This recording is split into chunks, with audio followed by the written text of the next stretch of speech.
Welcome to Washington Today on C-SPAN Radio for Wednesday, November 8th, 2023. The White House celebrates Tuesday's elections. Vice President Kamala Harris saying it was a good night for democracy. And from California to Kansas, Ohio to Virginia, the voters said the government should not be telling a woman what to do with her body. Coming up, we'll hear from the vice president and from reporter Idrees Kahloon of The Economist about what the election results say about voters' views on abortion rights, and also how the statehouse elections in Virginia will affect the political future of Republican Governor Glenn Youngkin. U.S. House passes an amendment to the transportation spending bill that cuts the salary of Secretary Pete Buttigieg to $1. Homeland Security Secretary Alejandro Mayorkas gets questions on immigration policy from Republican senators as the Senate is expected to put together a U.S. border security reform bill that also funds Ukraine in its war with Russia. Secretary of State Antony Blinken says neither Hamas nor Israel can govern Gaza long term, so it will be up to the Palestinian Authority, which is in power now only in the West Bank.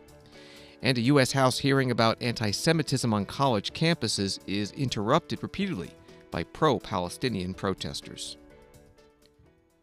Associated Press writes the Democrats had plenty of good news to celebrate in Tuesday's off-year elections and more evidence that they can win races centered on the national debate over abortion. Abortion rights supporters won an Ohio ballot measure, and the Democratic governor of beet red Kentucky held on to his office by campaigning on reproductive rights and painting his opponent as extremist. A Democrat won an open seat on the Pennsylvania Supreme Court after campaigning on his pledge to uphold abortion rights. And Democrats took full control of the Virginia statehouse, blocking Republicans from being able to pass new abortion restrictions and delivering a defeat to Governor Glenn Youngkin that may douse any buzz about a late entry into the Republican presidential primary. That from Associated Press. Vice President Kamala Harris spoke to reporters outside the White House. Last night, I think the American people made clear that they are prepared to stand for freedom and for the individual freedoms and the promise of freedom in America. And by extension, it was a good night for democracy. I think that if you look at from the midterms to last night, from California to Kansas, Ohio to Virginia, the voters said, look, the government should not be telling a woman what to do with her body. I think voters have been clear, regardless of whether they're in a so-called red or blue state, that one does not have to abandon their faith or deeply held beliefs to agree the government should not be telling a woman what to do with her body. And so it was a good night, and the president and I obviously have a lot of work to do to earn our re-election, but I am confident we're going to win. So thank you all. Are you concerned he's coming across the border? Are abortion rights the defining issue for next year? How closely do you tie the president's performance to the results? Vice President Kamala Harris in the White House driveway. This from CNN. Top Senate Republicans called for changes to how the party handles divisive issues such as abortion rights ahead of the 2024 midterms after last night's disappointing results. Senator Tom Tillis telling CNN, I think it's about execution, it's about messaging, and we've got to do a better job. Yesterday, to me, it was a complete failure. He noted that he was troubled by the low voter turnout. He said these were races that Democrats didn't win, Republicans lost. We didn't show up, same way we didn't show up in Georgia in 2020. Also, this from the CNN article. However, Senator Steve Daines, the chair of the Republican campaign arm, argued that the elections were focused on states' issues, not national ones, and are not a signal of what's to come in 2024. He said there's a big difference in running on state issues, and these are all state elections, and running on federal policies, defending Joe Biden. The Democrats will have to defend Joe Biden, his policies, the disaster on the southern border, the disaster on the economy, the disaster geopolitically. Big difference between state races and federal races. That quote from Senator Steve Daines to CNN. And CNN reporter Manu Raju posted these comments from Senator Mitt Romney, Republican of Utah. I think we perform best when we talk to people about the cost of living and the fact that under President Biden, the cost of living has gone way up. Their incomes have not gone up with it. When we're talking about people's lives, we win. When we're not talking about that, and we're talking about the election in 2020, or we're talking about other highly divisive issues, it can end up being pretty difficult for us. Senator Mitt Romney speaking with CNN reporter Manu Raju, who posted that video. C-SPAN spoke this morning with Idrees Kahloon, the Economist Washington bureau chief. If there's any big lesson to be drawn from not only this set of races, but those that we saw earlier this year, it's the powerful impact that abortion has on voters' decisions. So in Ohio, we saw yet again an example of how red states vote on this issue. They want some access. They don't want the complete bans that largely came into place after Roe versus Wade was overturned. So in Ohio, voters there voted by a margin of about 14 percentage points, which is very large. In Wisconsin earlier this year, Supreme Court Justice race, which was essentially a referendum on abortion, also went by pretty lopsided margins. So on the referenda side, these are pretty clear victories for Democrats. When it comes to actual candidates running, we also see that this has some lift potential. And even in Kentucky, a conservative state, Andy Beshear attacked Daniel Cameron, his Republican opponent, for the extremity of Kentucky's ban, criticizing the Attorney General for his support of a law that didn't provide exceptions for rape and incest, and that was a potent attack line. I think it's going to be one that you see Democrats recapitulate in the year ahead. And then when it comes to maybe a more immediate impact on a day that we're set to see the third Republican debate in Virginia, there was a lot of discussion about Glenn Youngkin, the Republican governor there, possibly being a late entry into the Republican presidential primary. What does this mean for Glenn Youngkin after losing the state house and Democrats holding the state Senate in Virginia? What does it mean for his electoral prospects nationwide?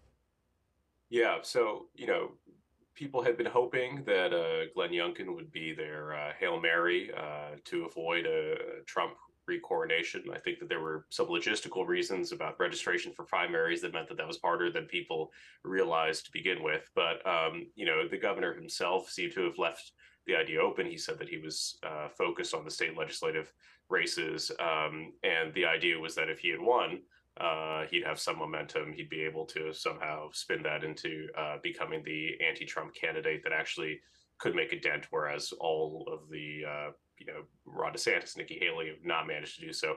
I think the fact that he didn't do very well last night means that fantasy for however long it lasted is now over. And Republicans are going to have to pick someone who's already announced. And given the current polls, I think that is probably going to be Donald Trump. Idrees Kahloon is the Economist Washington bureau chief, speaking to C-SPAN on our program this morning, The Washington Journal. As he mentioned, Kentucky Governor Andy Beshear, a Democrat, won re-election Tuesday over Republican challenger, the state Attorney General Daniel Cameron. The vote was 52% to 47%.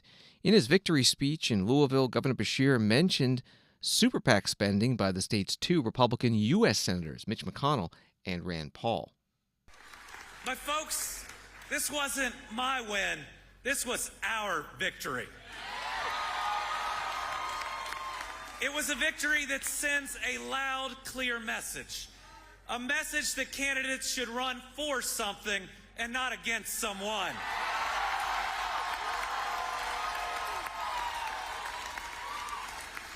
That a candidate should show vision and not sow division. And a clear statement that anger politics should end right here and right now.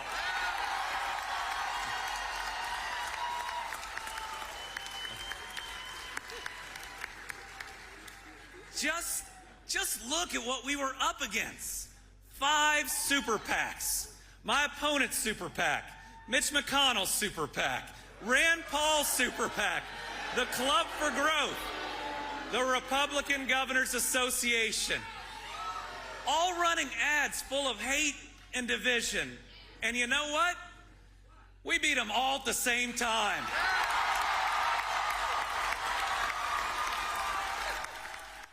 Kentucky's Democratic Governor Andy Beshear victory speech Tuesday night after re-election over Republican Daniel Cameron, who in his concession speech said he spoke to the governor. This was about future generations. And as I called the governor to congratulate him. I know from his perspective and from all of our perspectives that we all want the same thing for our future generations. We want a better Commonwealth, one in which it can ultimately be a shining city on a hill, a model and example for the rest of the nation to follow. And so, as I did with Governor Beshear, I want all of us to think about what these next few decades will look like. And I ask that you pray for Governor Beshear and his team and for all of our Commonwealth. Because at the end of the day, win, lose, or draw, what ultimately matters is that we know that Christ is on the throne.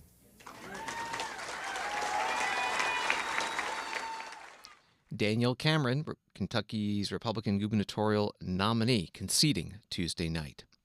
He was endorsed by former President Donald Trump, who posted on Truth Social, his social networking site today, Daniel Cameron lost because he couldn't alleviate the stench of Mitch McConnell. I told him early that's a big burden to overcome. McConnell and Romney are kryptonite for Republican candidates. I moved him up 25 points, but the McConnell relationship was too much to bear. Tate Reeves, on the other hand, surged to a win for governor in Mississippi after my involvement. Congratulations to Tate. Daniel Cameron did work for the Senate Republican leader Mitch McConnell in the past. In Washington, D.C., Congressman Blake Moore, Republican of Utah, won an internal U.S. House Republican election today to be conference vice chair, filling the vacancy left by the election of the previous vice chair, Mike Johnson of Louisiana, to become House Speaker. Blake Moore is in his second term. He beat out 6 other House Republicans in a closed-door vote of the House Republican Conference members, and then he came out and spoke to reporters. The thing that I wanted to focus on was that a conservative message is a positive, optimistic message, and that's what we need to make sure we do to win the future. The conference chair communicates that, and my job will be to make sure that each member has that ability to do so. Thank you. Was that your pitch to other members when you were competing? What was your vision to separate yourself? Yeah, I actually talked about 3 things. Big, strong, positive, optimistic message for to win the future. And I have a very hard-working, detail-oriented team. It's a little logistical and everything, but I want to make sure we use that team to then, empower others to have that approach. And that was a big part of the message. What do you see as the challenges for yourself in this role and how you plan to tackle them? Obviously, there's been a lot of changes here in the Republican conference in the last few weeks, and then a lot of work ahead of you guys. We have a document called the Commitment to America, right? Our HR 1 was to make sure that we were pushing towards energy independence. Our HR 2 was to ensure that we had sound, strong immigration policy. Our HR 3 is to make sure we have pro-growth taxing. Those are the things that we're focused on. Those are the things that we're working in our committees every single day to do. The Commitment to America lays out the plan, and we just need to make sure that we continue to hit things home. It's a tough environment in Washington right now. It's a split government type of thing, and we're creating as many wins as we possibly can as we move forward with this. Last question. What do you think the lesson for Republicans is, and how will you implement this message from the election last night on the issue of abortion specifically? Yeah, so we've maintained a consistent message across the board. And as I look back to the things that Americans care about, every single time that you poll somebody is to make sure that we have a strong economy. That's why I wanted to be on the Ways and Means Committee, and that's why I want to make sure that we're continuing to create pro-growth strategies that address it. There are so many issues that are out there. We need, and it's different for every single person's district. And that's what comes back to this role in particular is very much a role that is just going to make sure everybody has a message that they can share, take from the Republican conference, and then tailor to their districts. We're winning districts, and if you look at our conference, we're winning districts that are Biden plus 16 to very, very, very conservative messages. Each member is empowered to share their own message, and I think they're doing a great job. But on the issue of abortion Thank you. specifically, does there should be tailoring? Congressman Blake Moore, Republican from Utah. Speaker Mike Johnson posting on X, congratulations to my friend Blake Moore on his election as vice chair of the House Republican Conference. As the outgoing vice chair, my advice to you is simple. Even bigger things can come next. I'm excited to have you join this esteemed leadership team. This is Washington Today. Senate Appropriations Committee holding a hearing today on President Biden's emergency spending request for the Departments of Homeland Security and Health and Human Services. For Homeland Security, it includes about $14 billion for U.S. border security, part of the larger $106 billion package that also has $60 billion for Ukraine and $14 billion for Israel. Also under Homeland Security, $23 billion requested for natural disaster relief, and that's part of a separate bill that also has, under the Health Department, $16 billion for child care and $6 billion for high-speed internet. Senator Patty Murray, Democrat from Washington State, the Appropriations Committee chair, asked one of the witnesses, Health and Human Services Secretary Javier Becerra, about the child care money. We have a child care crisis in this country, and it is an economic crisis that is really worsening. When the pandemic hit and the child care sector was pushed to the verge of collapse, Congress recognized the need to act, and we delivered the stabilization funding to make sure those programs could stay open and keep prices down and continue serving our families. It worked. And the stabilization program provided funding in 8 to 10 licensed child care programs across the country and to nearly 7,000 programs just in my home state of Washington, and served nearly 10 million children nationwide. But that funding expired September 30th. And unless we take action, more parents are going to be forced out of the workplace, small businesses are going to be left without the employees they need, and families, along with our entire economy, are really going to feel the consequences. So it's important that the administration has requested this funding to continue to stabilize the child care system. Can you talk to us about the consequences that it would be to working families and our economy if we fail to extend this funding? Absolutely, Madam Chair. And again, thank you for all the work that you and your colleagues have done to place us where we are today with funds like the stabilization funds that you passed in, last year. It's just in the definition of the word. If we don't have those stabilization funds, we destabilize not just families across America, but our economy. Because there will be people who have to leave the workforce because they'll have to stay home to care for their kids. There are small businesses. The vast majority of our child care programs are small businesses. They will go under. There are people who are already telling us that they relied on the stabilization funds to be able to increase wages for their workers so that they wouldn't leave. Remember, they're competing against the fast food shops, the Walmarts of the world, who pay more in many cases than they do. They were able to increase wages a bit to try to keep those workers who prefer to care for kids. It would be devastating. There is no doubt that Americans would lose not only income, but opportunities for their kids, and we would lose a lot of small businesses in America. Health and Human Services Secretary Javier Becerra, questioned by Senator Patty Murray, Democrat, Appropriations Committee chair, at today's hearing on emergency spending requested by the Biden administration. Senate Republicans have said that in exchange for their support for emergency aid to Ukraine, they want reforms in the U.S. immigration system. And Senator Lindsey Graham, Republican from South Carolina, asked about that to the other witness today, the Homeland Security Secretary, Alejandro Mayorkas. What's the denial rate of asylum claims? Well, Senator, we'd have to break it down. The asylum system has an initial screening rate. As you know, the credible I think fear. the final determination is about 90% of the claims are eventually denied. Am I in the ballpark? Senator, I believe that is inaccurate. Okay, well, what percentage of claims It also depends on the demographics. No, I'm asking you a simple question. You're the head of DHS, and you can't tell me how many asylum claims are approved versus denied.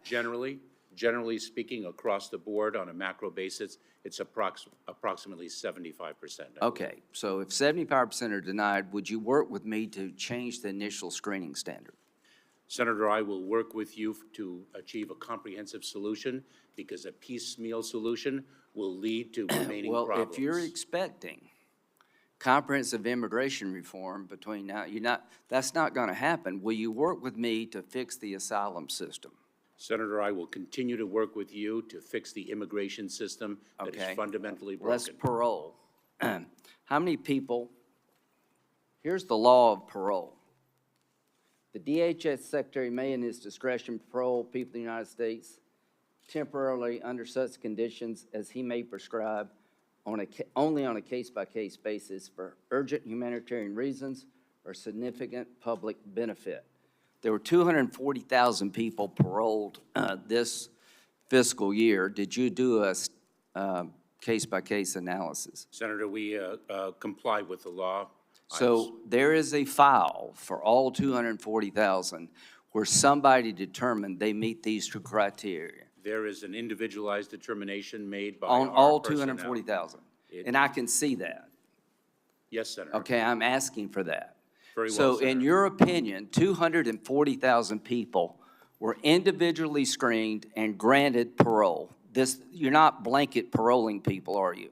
That is correct, Senator. So is your testimony under oath that you're not giving blanket parole from people from 4 countries? Senator, we have Venezuela, Nicaragua, Cuba, and Haiti. and Haiti. So you're telling me that you've looked at every person and you gave them parole on an individual screening basis. Is Senator, that what your testimony is? Senator, we have a parole program. No. Did you do what I asked you? Did you follow the law or are you giving blanket parole? We follow the law. Okay. The law requires an individual assessment. Senator, we make our decisions on a case-by-case basis. There's 280-something people on the terrorist watch list that we know of. Where are they? Senator, the terrorist screening data set, Where are the people?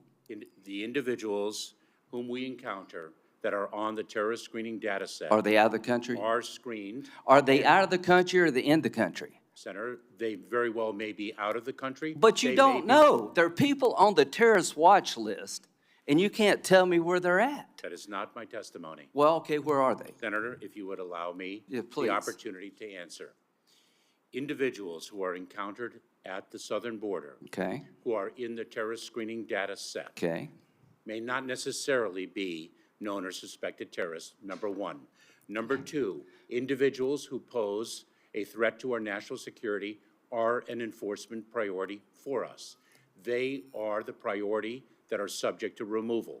Also, if we make a determination that it would not be safe to the American people that they be released into the United States, we detain them pending their removal Can you give me an proceedings. analysis of all 200? I know over time.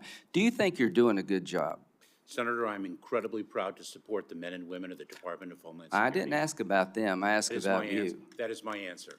Okay, well, I think we need to change this system, and you're completely out of touch with the nature of the problem. Senator, I very much look forward to working with you to change the system. The Homeland Security Secretary Alejandro Mayorkas questioned by Senator Lindsey Graham, Republican from South Carolina, at today's Senate Appropriations Committee hearing. CNN reports that during this hearing, Democratic Senator Chris Murphy of Connecticut signaled openness to discussing adjustments to the credible fear standard for requesting asylum. He said, "I think that's a legitimate conversation to have," adding that doing so would require new additional resources for the agency within the Homeland Security Department processing asylum claims. You can find this full hearing at our video library at cspan.org. The U.S. House is continuing to work on amendments to government spending bills for fiscal year 2024. Today, a bill called Financial Services and General Government came up. That includes the Treasury Department and Internal Revenue Service and Executive Office of the President and the Judiciary. One amendment offered by Congresswoman Diana Harshbarger, Republican of Tennessee, would have eliminated all funding for firearms and ammunition for the IRS, and it failed on a vote of 187 to 238. 30 Republicans voted no, and 1 Democrat voted yes. The bill that was just considered by the House dealt with transportation and housing and urban development. It did not get a final vote Tuesday night as originally planned because, as the Hill reports, House Republicans on Tuesday punted plans to vote on a housing and transportation government funding bill over concerns over some in the party about a proposed drop in dollars for Amtrak. But during that debate on the transportation bill, an amendment was passed that would cut the salary of the Transportation Secretary Pete Buttigieg to $1. The amendment was offered by Congresswoman Marjorie Taylor Greene, Republican from Georgia.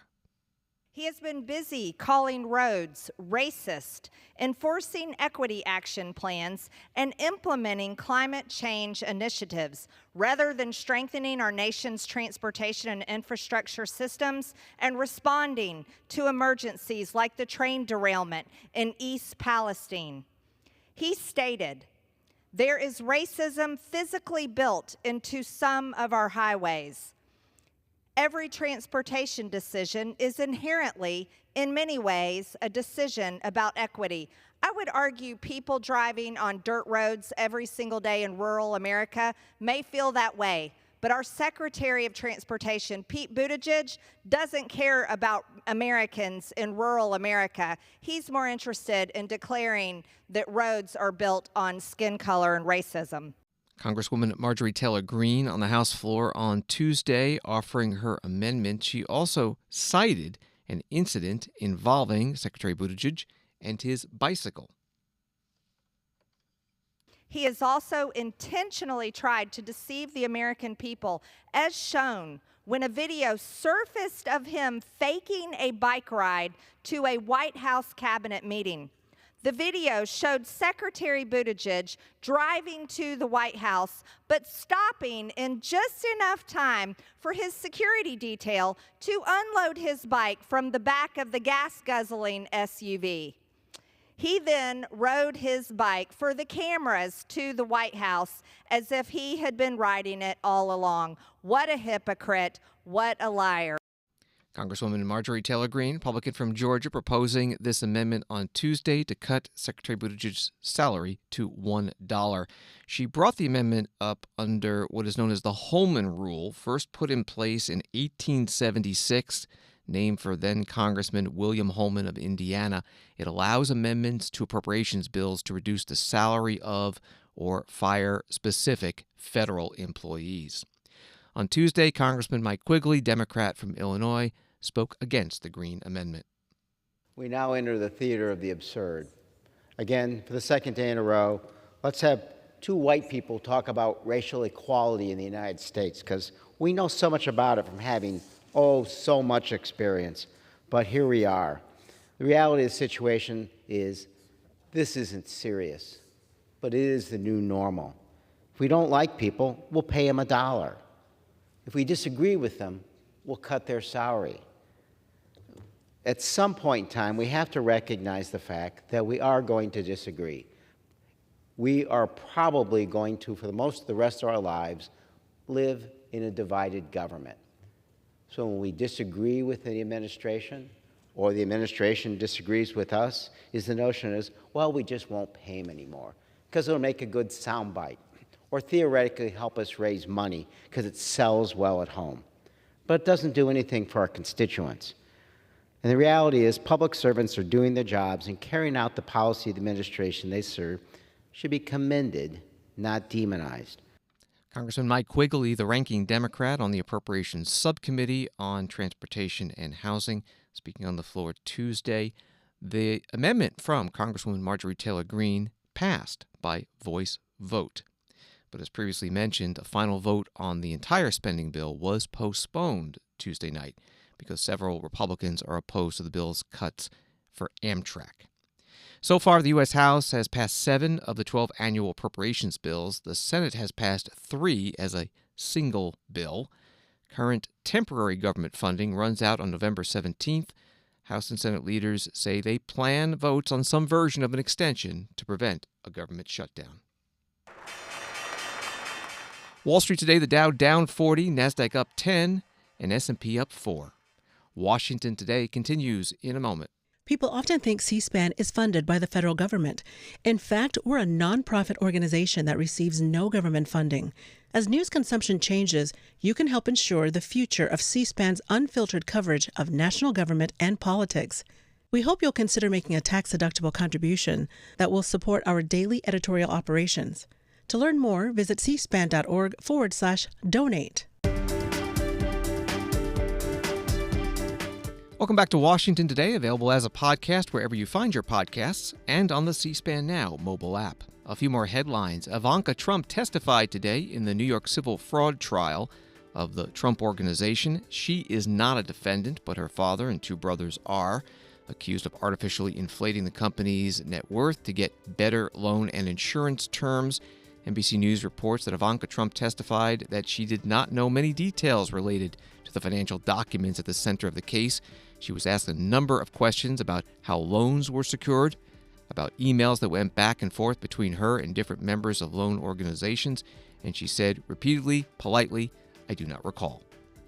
And from ABC News, Chairman James Comer of the House Oversight Committee announced a slew of subpoenas on Wednesday targeting members of President Joe Biden's family, including his son Hunter Biden, brother James Biden, and former Hunter Biden business associate Rob Walker, demanding they appear for depositions.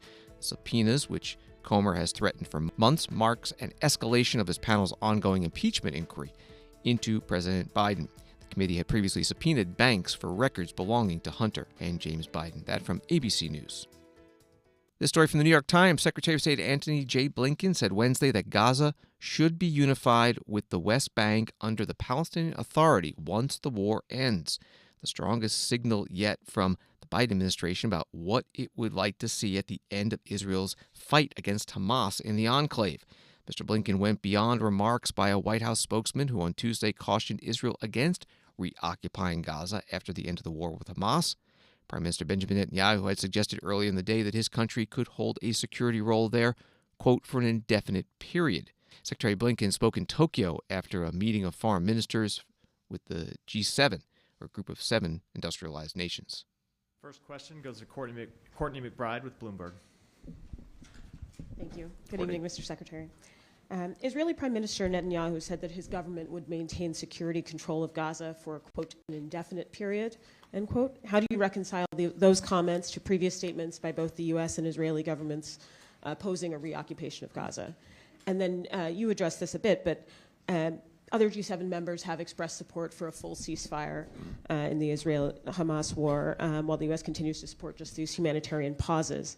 And I'm just wondering, did you convince the other members of the U.S. position, or is this joint statement language just the sort of minimal consensus area? Thank you. Thanks, Courtney.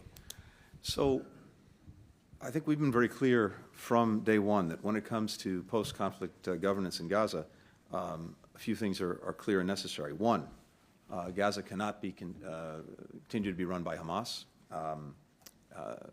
That simply invites a repetition of October 7th, and Gaza used as a place from which to launch terrorist attacks. It's also clear that Israel cannot occupy Gaza. Now, the reality is that there may be a need for some transition period at the end of the conflict, but it is imperative that the Palestinian people be central to governance in Gaza and in the West Bank as well. And that, again, we don't see a reoccupation. And what I've heard from Israeli leaders is that they have no intent to reoccupy Gaza and retake control of Gaza. So the only question is there some transition period that might be necessary, and what might be the mechanisms that you could put in place for that to make sure that there is security. But we're very clear on no reoccupation, just as we're very clear on no displacement of the Palestinian population. And as we've said before, we need to see and get to, in effect, unity of governance when it comes to Gaza and the West Bank, and ultimately to a Palestinian state. When it comes to the G7 statement, and particularly with regard to the question of ceasefire, actually we found real unity in the G7 on in this moment on that question. I think the communique very accurately reflects what we discussed and what G7 partners believe. Secretary of State Antony Blinken at a news conference in Tokyo after a meeting of the G7 foreign ministers. Politico Europe writes that United Nations Secretary General Antonio Guterres on Wednesday said the death toll in Gaza amid Israel's war with Hamas demonstrates something is wrong with Israel's military operations. There are violations by Hamas, he says, when they have human shields, but when one looks at the number of civilians that were killed with the military operations, there is something that is clearly wrong, he said at the Reuters Next conference. Guterres made those remarks as Israel continues to attack Gaza by air, expand its ground operation, and impose a complete siege on 2.2 million people in Gaza, ignoring international calls for a ceasefire and pauses in the war. That from Politico Europe. At today's White House news conference, the National Security Council spokesperson John Kirby was asked about Secretary Blinken's remarks about post-war governance of Gaza and the reports of more conversations between President Biden and the Israeli Prime Minister about humanitarian pauses in the fighting. And you mentioned Secretary Blinken's comments earlier today, where he said that the post-war environment must include a Palestinian-led governance in Gaza unified with the West Bank under a Palestinian Authority. Is that the stated policy of the United States now, that Gaza and the West Bank need to be reunified under Palestinian Authority control? And separately, the Israeli government has said that they again said to say that we can come up with the mechanism that's appropriate, suggesting that they can control what is the final governance structure in Gaza. So who controls what will happen in Gaza? Is it the United States? Is it Israel? Is it the Palestinian people? It's, as the Secretary said, we want to make sure that Gaza and the West Bank are for the Palestinian people, and that they have a vote, they have a voice, that they get to be the determining factor in what governance looks like where they're living in their homes. And that remains our policy, and will going forward. Now, what exactly does that governance structure look like, and when does it get put in place, and who are the players that are going to help adapt that? All that we're working out. Those are all the questions we're asking ourselves and the questions we're asking of our partners. I can't stand here today and tell you that this is exactly what the structure is going to be, but that is what we're trying to drive to, is a process to get answers to those questions. It sounded like Secretary Blinken was saying that there was a final goal in mind, which was unified control of Gaza and the West Bank under the Palestinian Authority. Is that not U.S. policy? We believe that the Palestinians should be in charge of their future, and they should be the determining voice and factor in their future. Thanks, Green. Thanks, Admiral. Can you confirm that the President and Prime Minister Netanyahu discussed a 3-day humanitarian pause when they spoke most recently? And if so, how are discussions on that going? No, I can't confirm those reports. I can confirm that in almost every conversation that we're having with the Israelis right now, we're talking about the benefit of humanitarian pauses. And again, you saw the G7 foreign ministers also unite around that idea. How are discussions on that going? We're continuing to have those discussions. I don't have an update for you. I would remind that there has already been a couple of small humanitarian pauses to allow people to get out, including a small number of hostages who have been released. So this is not a new idea, but it is something that we believe should be continue to be pursued. John Kirby is Strategic Communications Coordinator with the White House National Security Council, taking questions in the White House briefing room. The U.S. House of Representatives on Tuesday night voted to censure Congresswoman Rashida Tlaib, Democrat from Michigan, the only Palestinian-American member of Congress, for, according to the censure resolution, promoting false narratives regarding the Hamas attack on Israel on October 7th and for calling for the destruction of the State of Israel. The vote in the House was 234 to 188, 22 Democrats joining most Republicans in voting for censure. 4 Republicans voted against censure, with most of the Democrats on that side as well. Today, the House Judiciary Committee held a hearing about free speech on U.S. college campuses as the war between Hamas and Israel continues. One witness, Amanda Silberstein, Cornell University student, was interrupted during her opening statement by a protester in the audience. Imagine that you frequent Jewish events on campus. Imagine that you live in a Jewish sorority house. Then imagine scrolling on your phone one day only to discover that a fellow student wants to shoot up the kosher dining hall and I quote, gang rape all Jew pig women on campus. That is what my peers and I experienced last week when reading the multiple online threats made by a fellow student instructing other Cornell students to assault Jews on campus, to follow them home and slit their throats. This was not just hate speech. It was a call to action and an immediate threat. The sentiment did not begin with that student.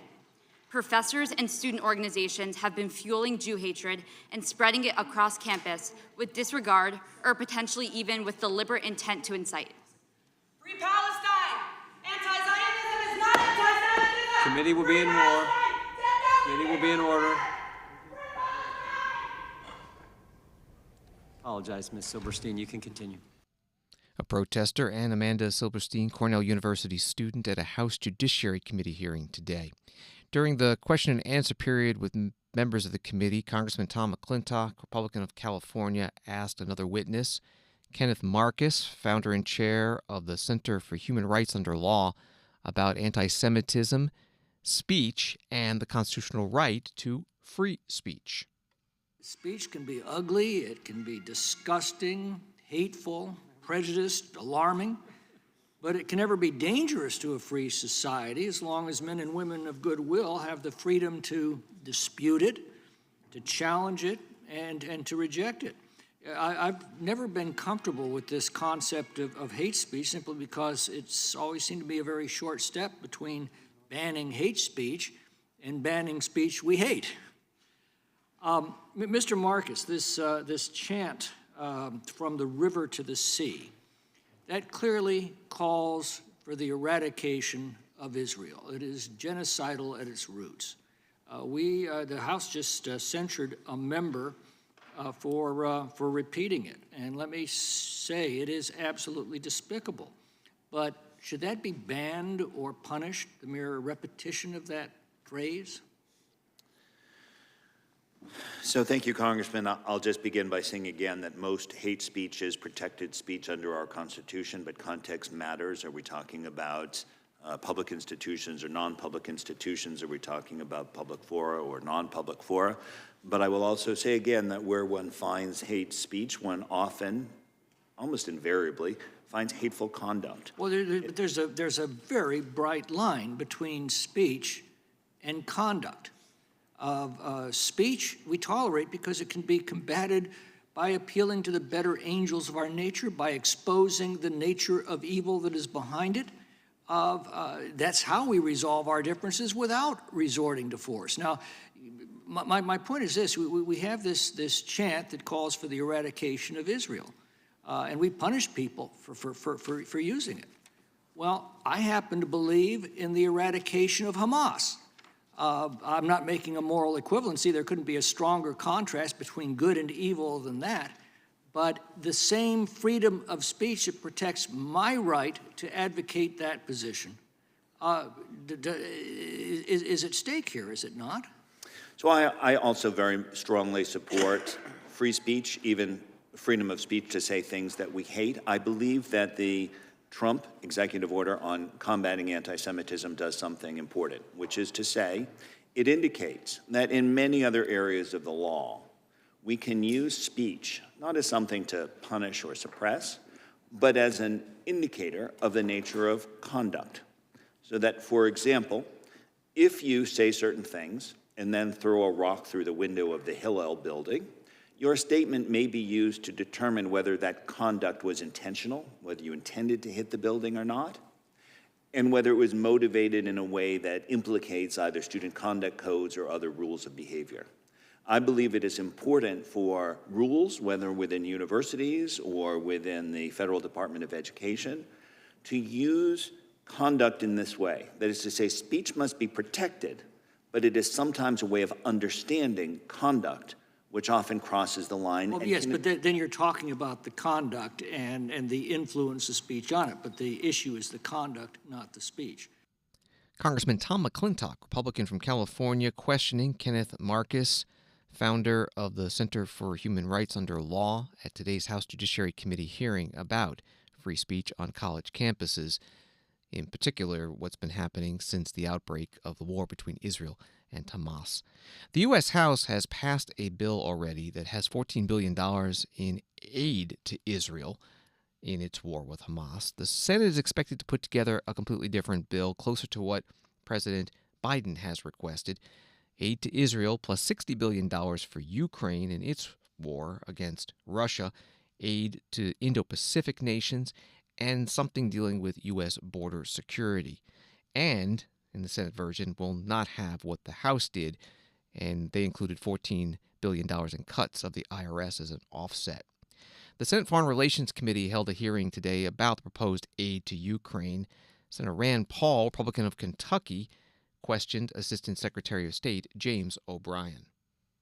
In Russia's weakened state, it's tempting to forget that they are a nuclear power. But I think our foreign policy decisions need to take into account the dangers of war escalating in Ukraine. As Harvard's Graham Allison points out, if Putin is forced to choose between humiliating defeat on the one hand and escalating the level of destruction, there's every reason to believe he chooses the latter. There's a great deal of evidence that the war in Ukraine has come to a stalemate. Even Ukraine's commander-in-chief of the armed services has admitted as much. In Graham Allison's view, the Ukraine war has escalated far enough to see how bad things would become if we end up in a world where nuclear weapons are used. Allison believes that where we are now, both for Putin's Russia and for the Biden-led U.S. and the Western alliance, it's time to search for an off-ramp for all of the parties. What is being done at the State Department to search for an off-ramp? Thank you, Senator. A few points. I mean, I can speak to the foreign policy implications. My belief is if we don't stand with Ukraine now, we'll be spending much more on defense in the future. And much of this supplemental goes to reinvest in the United States. So far from rot and ruin, we're actually shoring up the foundations in our energy sector, as Assistant Secretary Pyatt. So your argument is that war and funding war around the world is good for our armaments industry? I'm saying this supplemental is good for our economy. For the armaments industry. So really, it's a justification of war. To me, that's sort of reprehensible. The idea that, and this is coming from my side as well, oh, glory be, the war is really not that bad. Broken windows are not that bad because we pay people to fix them. Broken countries are not so bad because, hey, look, the armaments industry is going to get billions of dollars out of this. Yeah. I think that's a terrible argument. I wish y'all would say maybe there's go back to your freedom argument or something. But the idea that you're going to enrich the armaments manufacturers, I think is reprehensible. Well, Senator, I'm not making the argument war is good. I'm making the argument in this case war is necessary. And that we can make a little profit on the side. It's not so bad since the armaments guys will make a lot of profit on this, right? No, Senator, I think you're proposing a kind of false choice that I either have to say that or say nothing. What I'm saying is that our economy rests on a foundation of innovation, and in this supplemental, we're investing in our energy sector, as you just heard. The money's borrowed. We're borrowing the money. We don't have it. We don't have a pot of money. So what you're arguing is, in essence, that we borrow the money from China, we send it to Ukraine, Ukraine sends it back to buy arms from us, and that's a win-win. How do we win when we're borrowing money to pay people? Senator Rand Paul, Republican from Kentucky, questioning James O'Brien, Assistant Secretary of State for European and Eurasian Affairs, at today's Senate Foreign Relations Committee hearing, looking at the administration's request for aid to Ukraine. Associated Press reports that Russia is sending Ukrainian prisoners of war to the front lines of their homeland to fight on Moscow's side in the war. The Russian state news agency RIA Novosti reported. The news agency said Tuesday the soldiers swore allegiance to Russia when they joined the battalion, which entered service last month. This AP story also has this. Experts say such actions would be an apparent violation of the Geneva Conventions relating to the treatment of POWs, which forbids them from being exposed to combat or from working in unhealthy or dangerous conditions, coerced or not. And finally, on Washington Today, from NBC4 in Washington, it's a day thousands of visitors to the National Zoo have been dreading for months or possibly years. The zoo's famed giant pandas have left D.C. As crowds of hastily gathered fans looked on, the three pandas, each aboard an individual FedEx truck adorned with a signature furry black and white face, emerged from the zoo gates, traveled down Connecticut Avenue, and then through Northern Virginia. They then took off aboard a specially equipped FedEx plane en route to China. That was from NBC4. The National Zoo Director Brandy Smith spoke at Dulles Airport before the plane took off. It is a moment with some heartbreak in it, but it is also a moment of joy because we are celebrating the success of the world's longest running conservation program for a single species. In the more than 50 years that we have been working with these animals, giant pandas have been moved off the endangered species list. So, yeah, thank you. So, so this to me is it's not the end, it is just one more step in this incredible program.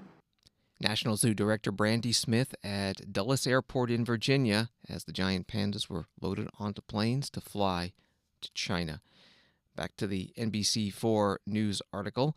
Giant pandas have been a beloved fixture in D.C. since the first duo arrived in the 1970s. Wednesday is not the first time we've seen pandas leave the region, but it's the first time in 23 years that the panda exhibit at the zoo is empty. Thanks for listening to Washington Today. Sign up for C-SPAN's evening newsletter word for word. It's free to get the stories making headlines in Washington emailed to you every day. Subscribe at cspan.org/connect. Have a good night.